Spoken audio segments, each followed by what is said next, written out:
Shiv, your report as to what you saw in Kibbutz Nir Oz, before you in fact tell us a little more about that, give us a sense of how things also look like as far as several other regions, especially these tiny kibbutz in many of these regions are concerned. You know, there were about 20 kibbutzes on the Gaza front, that were attacked on the morning of October the 7th. We visited 6 of them in the 11 days that we've been here, Sneha, and I can tell you that they're all completely empty. None of their residents live there anymore. The only people who are there are the IDF soldiers and officers who continue to guard those kibbutzes. I have a feeling that many of the residents who've fled north, those of them who survived, because many of these kibbutzes have seen large-scale, murder, and people have been taken hostages from these kibbutzes. So one wonders whether they will, even be in a mental state to return anytime soon. I visited a kibbutz called Nir Oz, which is about 2.5 kilometers from the Gaza front yesterday, Sneha, and that was a kibbutz that was particularly damaged on October the 7th, because it's pretty shocking what I learnt there, that of the 400 people who lived in that little kibbutz, about 100, a quarter of that population were either murdered or taken hostages, and also that about a third of all the hostages who are in the Gaza Strip behind me are from that one kibbutz alone. Here's the report that I filed from there. Just a couple of kilometers from the Gaza Strip, we're once again at another Israeli kibbutz. This one is called Nir Oz. But this is actually unlike any other kibbutz. And I'm going to show you a little bit about the damage that happened here, because we've been told it is particularly bad. And I've visited 4 of the 20-odd kibbutzes that were attacked by the Hamas on October the 7th. And I can tell you already, first impressions, this is particularly bad. You can see, the spray paint by the terrorists that they put on each door as they walked in. This is one of the houses of a tiny little kibbutz where 400 people lived. And the reason why it was particularly badly damaged is because a quarter, about 100 of the people who lived in this little kibbutz were either murdered by the Hamas or were taken hostage. We're told by the IDF here that about a third of all hostages currently in Hamas captivity are from this kibbutz alone.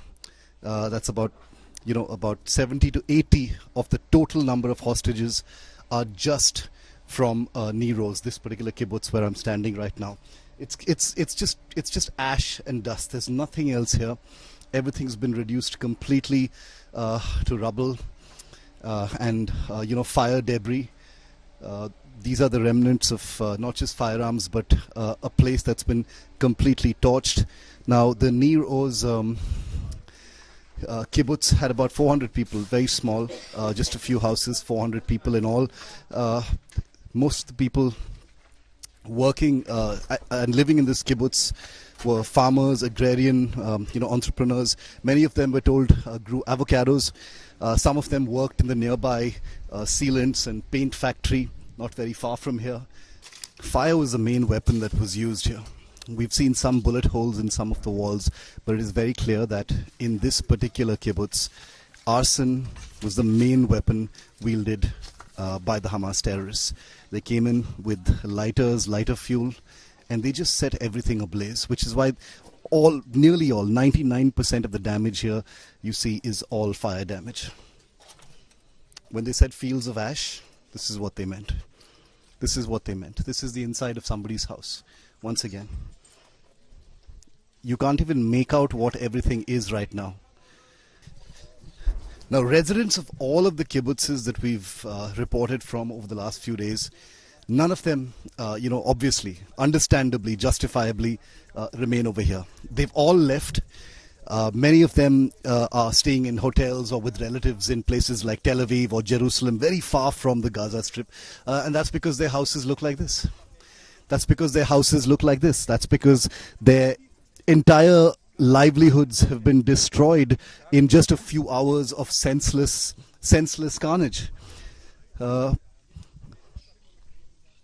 anything that they look at here will remind them of the life they built with their children, even as they grieve, because even children were slaughtered in this particular kibbutz. The ash is flying into my eyes, and I don't know when the smell of soot, the smell of decay, the smell of death will disappear from kibbutzes of this kind.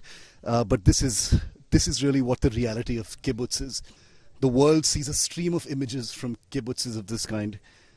What happens to all of those people? What happens to the civilians who wanted nothing to do with war, who wanted nothing to do with anything but to have a really, really tranquil life, raising their kids, and hopefully a better future ahead of them. And all that's left is this. This is all that's left.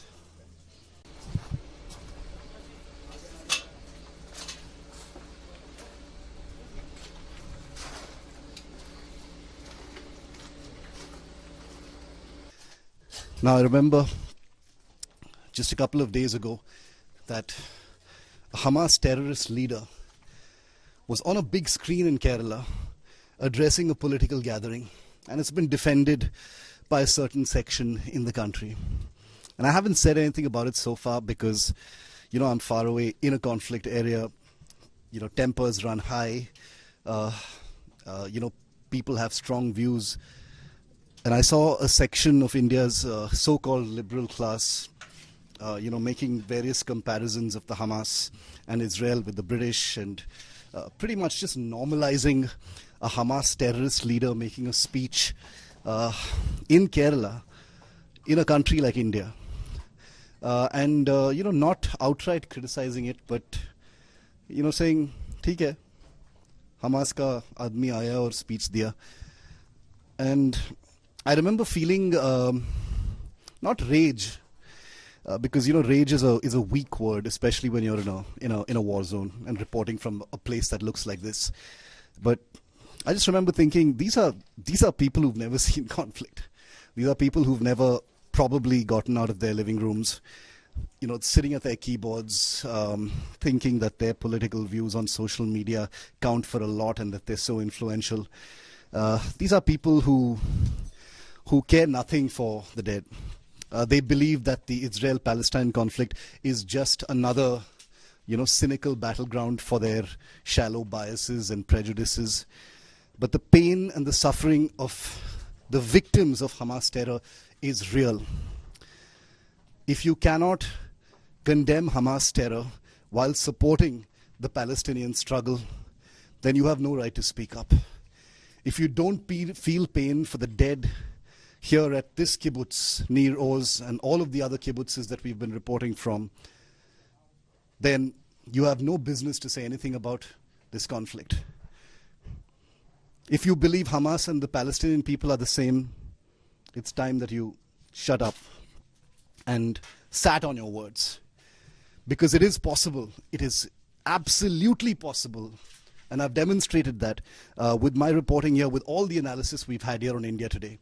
And with the only channel reporting, remember, both from Israel as well as the Gaza Strip and the West Bank and all the Palestinian territories, that it is possible to condemn terror while also supporting a two-state solution, while also supporting a peaceful and sustainable future for both Israel and Palestine. There are haters, there are people so narrow, so completely far gone and soulless to believe that this has something to do with their narrow-mindedness. Ignore them, because Israel and Palestine both deserve better. At the kibbutz Nir Oz, 2.5 kilometers from the Gaza Strip, this is Shivarur for India Today.